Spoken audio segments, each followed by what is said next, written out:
Ayan na po ang mga grupo, no, mga militanteng grupo naghahanda na para magmarcha papunta dito sa Chinese Embassy, no. Ayan na, lumakad na sila guys, oh. Lumakad na. Ito nga mga nagrarally papunta sa Chinese Embassy, ano. So laban tayo guys para sa ating mga isla, no, na pilit sinasakop ng China, no.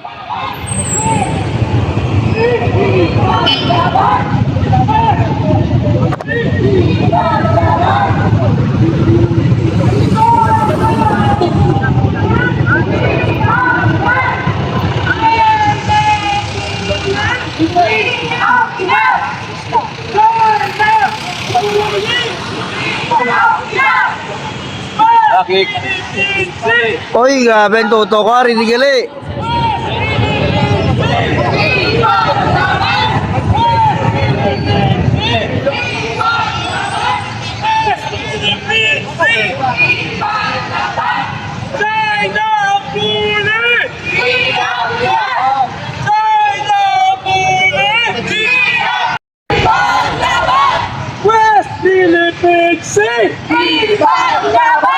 West Philippine Sea! Ipaglaban! Yuan Klasahari! Iangkinap! Yuan Klasahari! Iangkinap! West Philippine Sea! Ipaglaban! West Philippine Sea! Ipaglaban! West Philippine Sea! Ipaglaban! West Philippine Sea! Ipaglaban! Yuan Klasahari! Yuan Klasahari!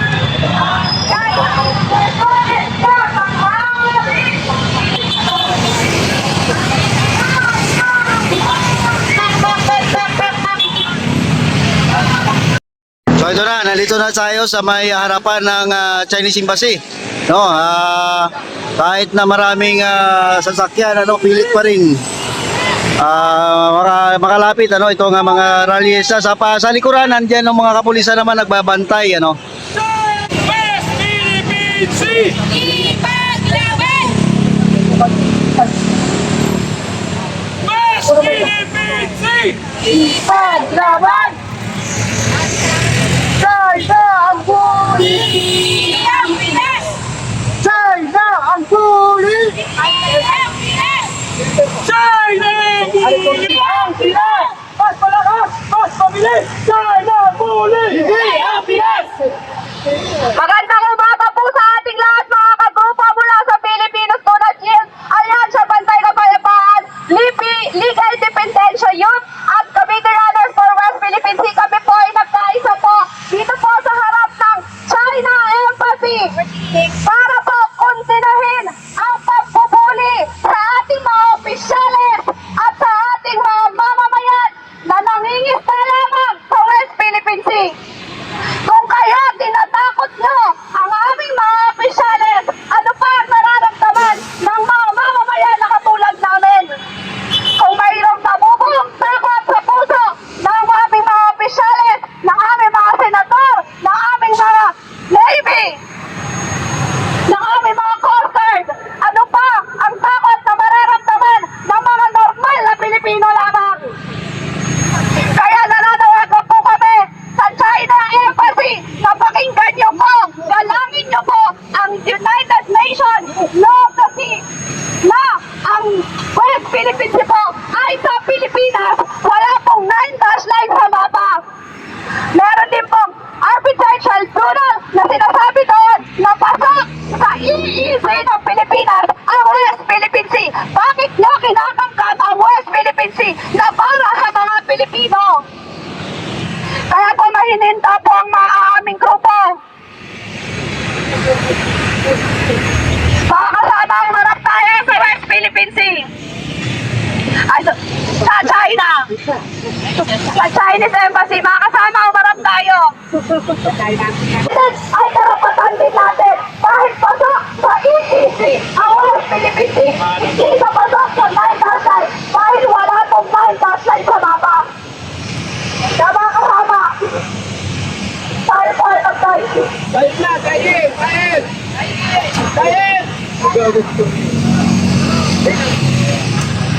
Bilang marin kong pagkundina sa ginagawang pagpupuli, mga kapatid, sa ating mga bangsa. Ate, sinulo naman ni ate. At ang mga sabi, mabasahin ko rin po ang pagkain sa pagkayan sa aming grupo. Sabi, ang mga leader sa ating Pilipino po at gusto at Ito na, hindi ka lang nagpapakalamang pakayan. Ang mahama at pinapatagal lahat sa ating bayan. Pagkita na ang saan, municipality ang palayahan.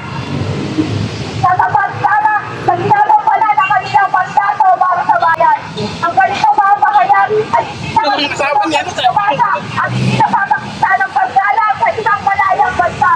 Ang West Philippines ay bahag ng ating pagbansang teritoryo na sakto ng ating soberanya at sovereignty rights ang itulad sa United Nations Convention on the Law of the Sea, UNCLOS, at sa 2016 Arbitrary Tribunal. Ang mga ito ang sandigan ng pagkakahalan, hindi propaganda, hindi pananakot at hindi paninisip.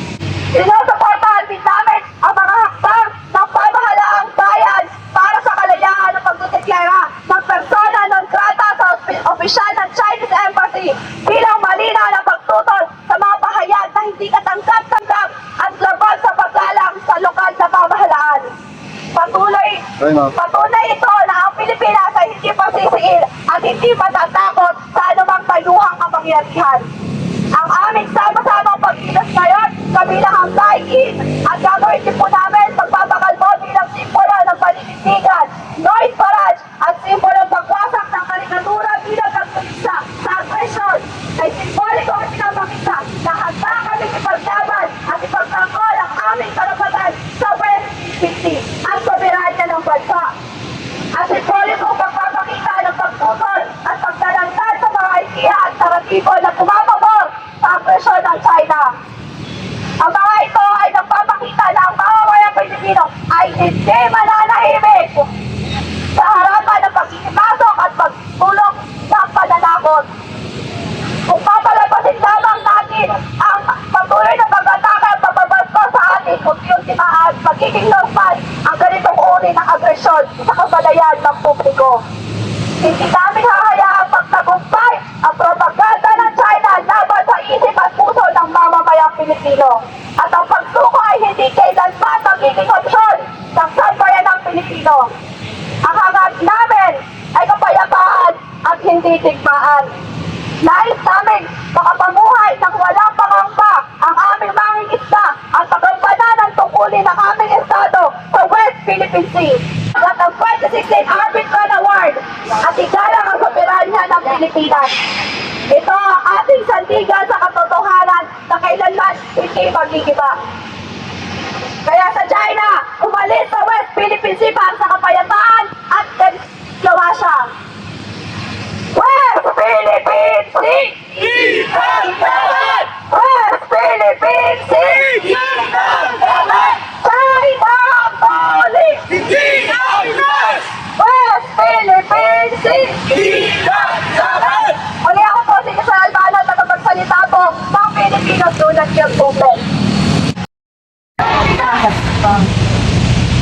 Bumabay!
Yes po, sa lahat po ang gobyerno, lalo-lalo na po ang mga kalaban sa mga Sobra ka ba?